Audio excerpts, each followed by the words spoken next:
The nightmare critters are made from teenagers' souls. Yes, that's right. Playtime Co. couldn't get enough of killing young children, so they expanded their demographic to teenagers. It's a theory that I've had since the first nightmare critter came out. As a matter of fact, I've got 10 secrets that help back up this theory. So sit back, relax, like the video, and let's get started. Ring ring, the Young Geniuses program is calling for your soul. Well, I don't care about the nitty-gritty trying to decrypt codes part of the ARG.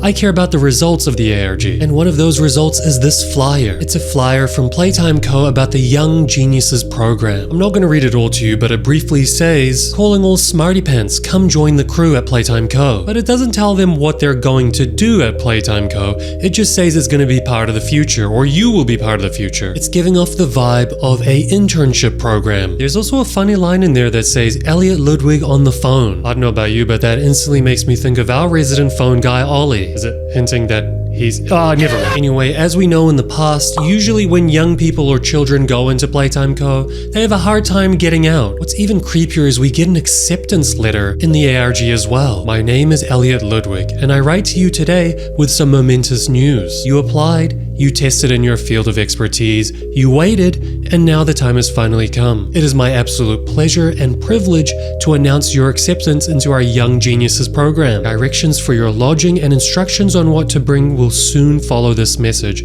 but for now, revel in the idea that the future, your future, is now closer to you than ever before. So the acceptance letter basically tells us that they're going to be lodging at Playtime Co., therefore living there, kind of like the orphans that were living inside of Playcare. And we know anyone that lives there is not going to be leaving anytime soon. Teenagers are who you usually aim at when you're going for an internship program. They're old enough to show that they're smart, but they're still young enough to be manipulated like a minor. And who likes manipulating minors more than Playtime Co.? Also, the flyer and the acceptance letter, even the image on the flyer, have a lot of imagery of brains and minds. Are they literally telling us we just want your brain so that we can put it in a toy or a bigger body? But let's jump on to detail number 2, the nightmare critters. So right off the bat, the nightmare critters are giving off a completely different vibe to the smiling critters, their counterparts. Their scents are a completely different vibe, their bios are a completely different vibe, their emblems are a completely different vibe, and the animals or creatures that they're based on are a completely different vibe. So let's start off with Sheep Rampage, or Baba Chops. She can be distant,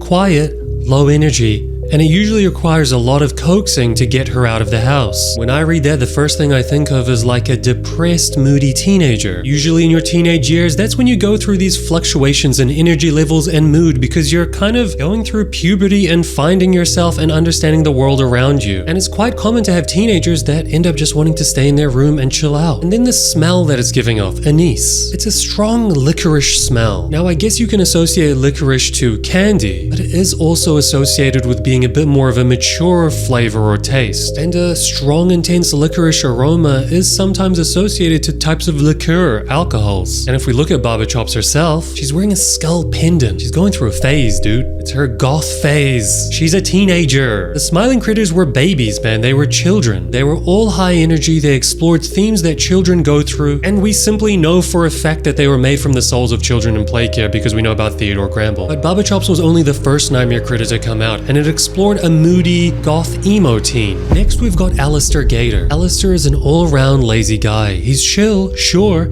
but if he could, he'd spend all day in the water doing pretty much nothing. Like Baba Chops, he's got the same theme of being a lazy teenager. His scent is sandalwood. It's a rich, earthy fragrance, often used in perfumes or colognes. And he's got a bone cross emblem. That's pretty rock if you ask me. And who likes rock more than a moody teen that's trying to find their flavor? I don't even know what I meant by that. I regret saying that. But also, who is Alistair Gator? He's a freaking alligator. That has so much potential to scare young children. But Playtime Co. don't care about that because they're not marketing to children.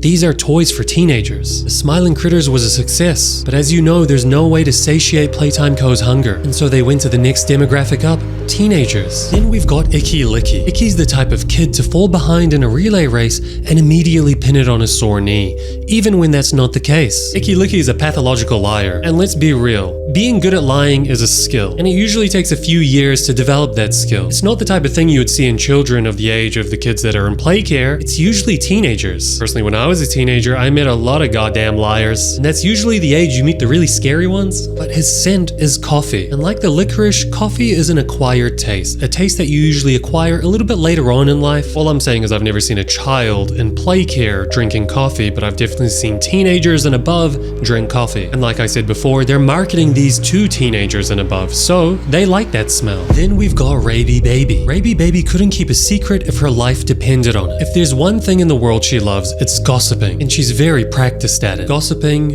drama, backstabbing. Unfortunately, these are things that happen in your teenage years. It can be one of the worst experiences of your life. And when there's someone like Raby Baby around with that personality, they just make it 10 times worse. But we're hit with more older themes when we look at her actual design. She's a bat with massive fangs and blood for her pendant. Probably inappropriate if you're trying to market it to young children. But to a teenager, who cares? It smells like bubblegum, I'm not afraid. Then we've got Simon Smokes. I'd argue that Simon Smokes completely and utterly confirms my theory. There are just too many aspects to his design and personality that exemplify a naughty teenager. Simon Smoke knows he's cool and popular, and he makes sure nobody ever forgets it. Whether showing off for friends or just bragging about one of his accomplishments, it's always a popularity contest with him. Almost always he wins. In truth, he's a colossal jerk.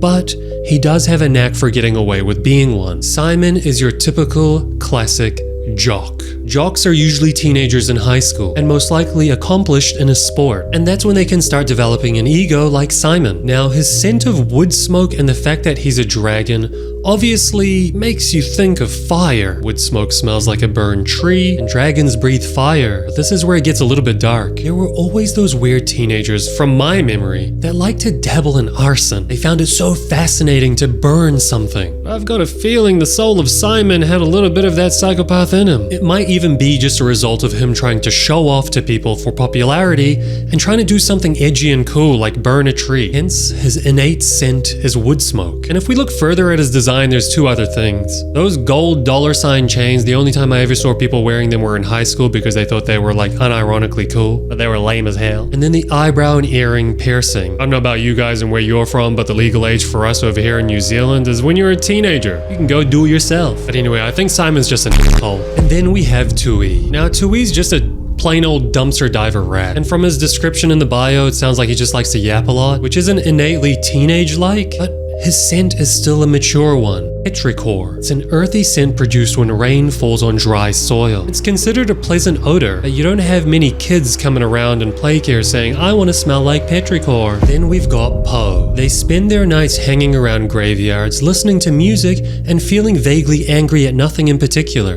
They insist it isn't a phase. Fluctuating phases and attitude are usually something that's associated to teenagers. And during that process, they usually go through one particular phase, the moody, angry phase, where you just want to rage against the machine, which results in being vaguely angry at nothing in particular, which is Poe. And finally, we've got Maggie Mako. Maggie is always thinking about her belly. She's happiest with food in her mouth, and believe us, she's not picky. Now look, like I said before, teenagers are usually going through puberty. And when you go through puberty, you go through rapid changes in your body. And to fuel those rapid changes, you get a massive appetite. And honestly, because you're going through so much change, it doesn't matter what food it is, you just need fuel in your body. And it's usually okay for teenagers. They don't usually get fat. Well, obviously, unless you overdo it. But I would say Maggie's design is one of the most scary ones of all. She's got sharp claws, massive sharp fangs, and a huge tooth for an emblem. Probably a little bit too scary for a child that would be in play care. Made by teenagers, using the souls of teenagers to be sold to teenagers. Actually a really messed up cycle when you think about it that way. Clearly the bigger bodies that they made for the smiling critters, like Catnap and Bobby Bearhug, they were tough to work with and considered failures. Catnap had to be recalled, and we know Bobby Bearhug's bigger body just stopped working altogether. So the nightmare critters might be a development of the smiling critters idea, so they thought, let's get some smart teenagers and use them instead and see what bigger bodies can come from that. But anyway, on to the final detail, which actually puts a bit of a spanner in the works. Piano Teeth Face Man. Just at the time of recording this video, this just released on the Discord. During the ARG, we got this highly encrypted photo of a potential bigger body. Some people decrypted this photo and found this. And when refined further, we get this. A dinosaur-looking monster with piano teeth, piano neck, piano belly,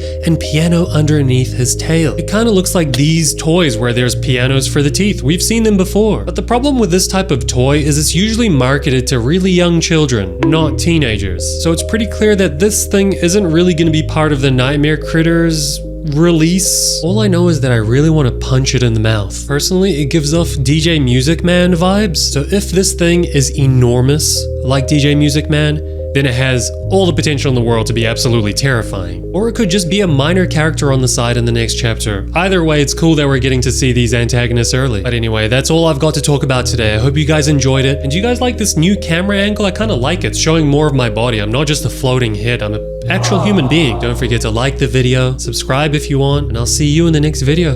Goodbye, everybody.